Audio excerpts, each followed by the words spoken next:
Hello વિદ્યાર્થી મિત્રો, પ્રકાશ એજ્યુકેશનમાં તમારું હાર્દિક સ્વાગત છે। આજે આપણે શીખવાના છે ચેપ્ટર નંબર 3 પાઘડી અને એની અંદર પણ રીત નંબર 3 જેનું નામ છે અધિક નફાની રીત। શરૂઆત કરીએ તો એમાં પહેલો સ્ટેપ છે સરેરાશ નફો શોધવાનો। સરેરાશ નફાને બે રીતે શોધી શકાય, એક તો સાદા સરેરાશની રીતે અને બીજું ભારિત સરેરાશની રીતે। હવે સાદો સરેરાશ ક્યારે લેવાનો તો કે જ્યારે નફામાં તમને શું જોવા મળે, વધઘટ જોવા મળે। શું જોવા મળે? વધઘટ। ત્યારે આપણે કોનો ઉપયોગ કરવો પડે? સાદા સરેરાશનો। ભારિત સરેરાશનો ક્યારે ઉપયોગ કરવાનો કે જ્યારે નફામાં તમને વધારો જોવા મળે કાં તો શું જોવા મળે? ઘટાડો। આમાં વધઘટ બંને સાથે હોય તો આ લેવાનું, પણ આની અંદર શું કરવાનું? કાં તો એક જ હોય, કાં તો વધારો હોય, કાં તો શું હોય? ઘટાડો। ઓકે, એટલે સરેરાશ નફો બે રીતે શોધી શકાય।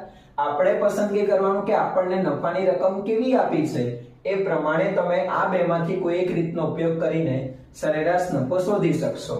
હવે આવે છે બીજું સ્ટેપ, અપેક્ષિત નફો શોધવાનો। અપેક્ષિત નફાને બીજી રીતે કહેવાય સામાન્ય નફો, બીજા નામે કયા ઓળખાય? સામાન્ય નફો। એને શોધવાનું સૂત્ર શું તો કે રોકાયેલી મૂડી ગુણ્યા અપેક્ષિત વળતરનો દર છેદમાં 100।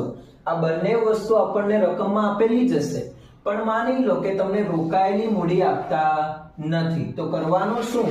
જ્યારે રોકાયેલી મૂડી ના આપે તો તમને બે વસ્તુ બીજું આપેલું હશે રકમની અંદર, એક મિલકતો અને દેવા। તો આપણે શું કરવાનું? મીદે કરવાનું। મીદે એટલે શું તો કે મિલકતોમાંથી દેવાને શું કરી દેવાના? બાદ કરવાના। શું કરવાના? બાદ। આપણે શું કરવાનું? મીદે। મીદે એટલે શું તો કે જ્યારે રોકાયેલી મૂડી તમને આપતા નથી તો મીદે એટલે કે તમારે મિલકતોમાંથી દેવાને શું કરી દેવાના? બાદ।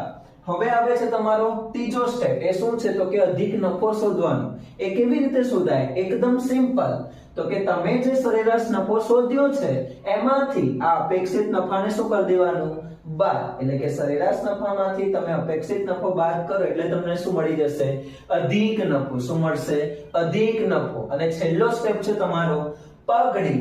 એ કેવી રીતે મળે તો કે તમે જે અધિક નફો શોધ્યો છે એના ગુણ્યા શું કરવાનું? ખરીદીના વર્ષ। શું કરવાનું? ખરીદીના વર્ષ। જોયું?